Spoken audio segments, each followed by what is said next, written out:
So guys, meron tayong bagong dating na power bank. Testing natin.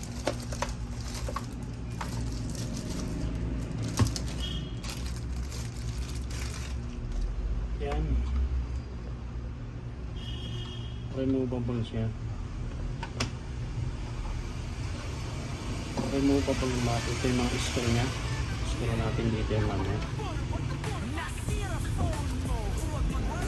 Removable ang battery. Ito yung battery niya. 2,500 milliamperes or 2,500 mAh. Yan. 8 pieces.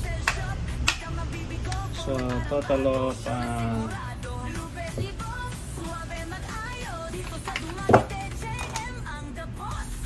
ito yung positive. Total of 20,000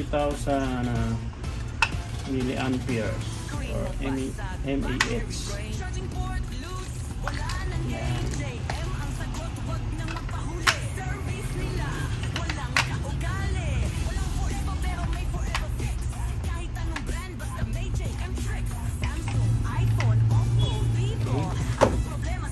Balik natin yung ganyan.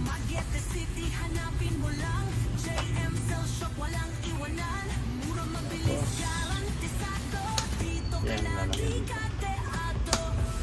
Meron yan screw. Mamaya na itong screw kasi pagod. Meron itong flashlight. Ayan na, no? Emergency light pa.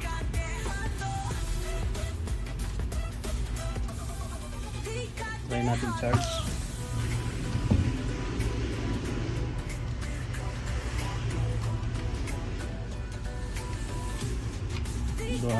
Dalawa yung try natin sa 11 Pro Max.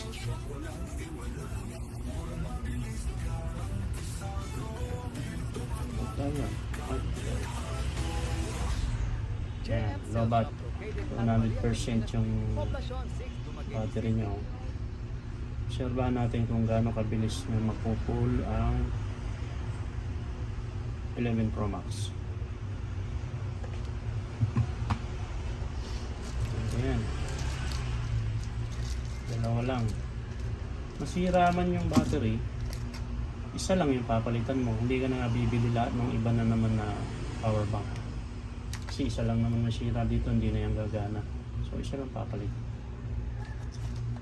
Okay, Sony 1650 DTC 5 amperes. So ito total na to is 20,000 milliamperes.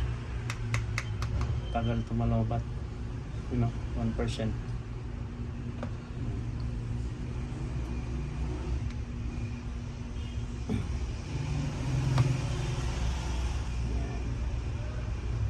Charging na siya, 1% charge.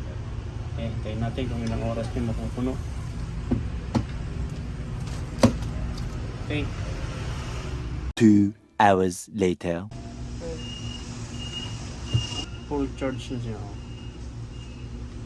This is 22.5 watts. Okay.